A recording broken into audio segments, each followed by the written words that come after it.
Okay, we're going to be talking about fulfilled prophecy of the Quran, the Roman conquest of Persia. So here we go.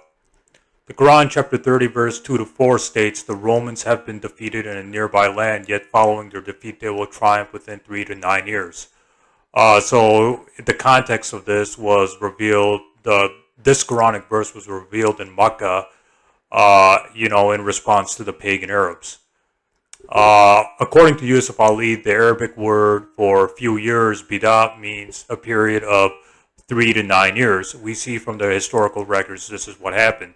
So basically, the reason why the Quran chapter 30 verse 2 to 4 was revealed was because the pagan Arabs were saying that the Persians beat the Romans. This happened during the Roman wars with the Persians. So the Quran chapter 30 verse 2 to 4 states that the Romans would defeat the Persians, much to the pagans,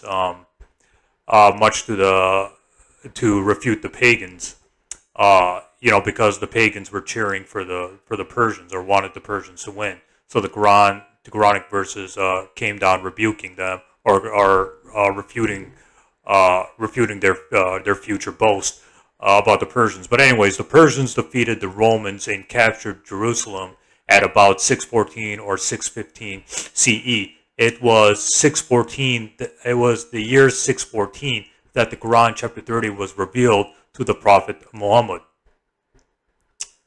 So this timeline is important, as we'll see. The Romans counterattacked the Persians in 622 CE. The battle known as Heraclius Campaign of 622 CE was the Roman Empire Heraclius defeating the Persians in Anatolia, which is modern-day Turkey. This happened exactly 7 to 8 years, 8 years after the Quranic verses were revealed. So this prophecy came true in the time period given in the Quran, which is the time period of Bida. Bida meaning 3 to 9 years. So this happened within 7 to 8 years, which fits the Quran's prediction. The Quran's prediction that the Romans would beat the Persians within 3 to 9 years. For the secular records confirming this, and emphasis on secular, see the following sources, which I'll leave on the screen. So these are secular non-Muslim sources that confirm the Roman victory over the Persians.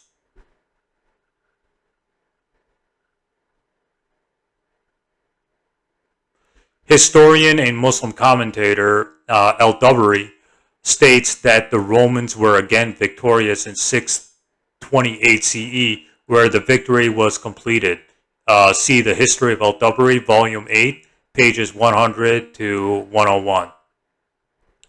So this is you can find this in the History of al-Tabari, Volume 8, pages 100 and 101. He also states that the Romans were victorious a few years later, and this shows that the Roman victory over the Persians was a permanent victory. So basically, there's only one critic of this prophecy.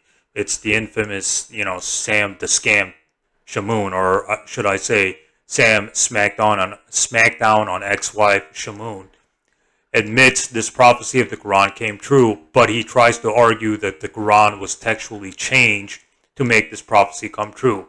However, this is false. Now, the issue of the Quran's preservation and how the Quran was preserved from the oral recitations to the early manuscripts to what we have in today's Quranic manuscripts, that's a whole different topic. So I'm going to leave the link to a video I did last year called The Preservation of the Quran. And you can see early manuscripts and you can see what non-Muslims have to say about the preservation of the Quran. But anyways, the Quran chapter 30 was recited by the Prophet Muhammad and written down during the time of the Prophet Muhammad. And the early manuscripts we have match what the Prophet Muhammad said and with today's Quranic manuscripts. For early manuscripts of the Quran and how even non-Muslims are saying that the Quran's early manuscripts match today's Quran and that the Quran we have today is the same one recited by the Prophet Muhammad 1400 years ago, see my video on the Quran's preservation. And if you read Tafsir ibn Kathir on Quran chapter 30, it states that, Abu Bakr was reciting these verses. So not only was the Quran 30 recited by the Prophet Muhammad, but Abu Bakr, or one of the main disciples of the Prophet Muhammad, was reciting this surah, or this chapter of the Quran. So this Quranic verse was preserved from the mouth of the Prophet Muhammad to his companions, and it was preserved down to the early manuscripts. So this proves that the Prophet Muhammad is a true prophet, because he stated a prophecy that came true, as stated in Deuteronomy 13 and 18. Thus, the Prophet Muhammad is a true prophet of God, because the prophecy came true. And that's one of the ways to know a prophet, according to Deuteronomy 13 and 18. So the conclusion of this video is that the Quran could not have been written by a human, as humans are unable to accurately predict the future. The Quran says it's revealed by God in the Quran chapter 13 verse 1, and that God fulfills his promises and prophecies in Quran chapter 3 verse 9. And we can see this fulfilled prophecy as proof of this claim that the Quran came from God. So this is just one of the many examples of the Quran not coming from a human source. The Quran had to be written by a supernatural source, and the Quran states it's from God in the Quran chapter 13 verse 1, etc., etc. So the source of the Quran is God, as he states so.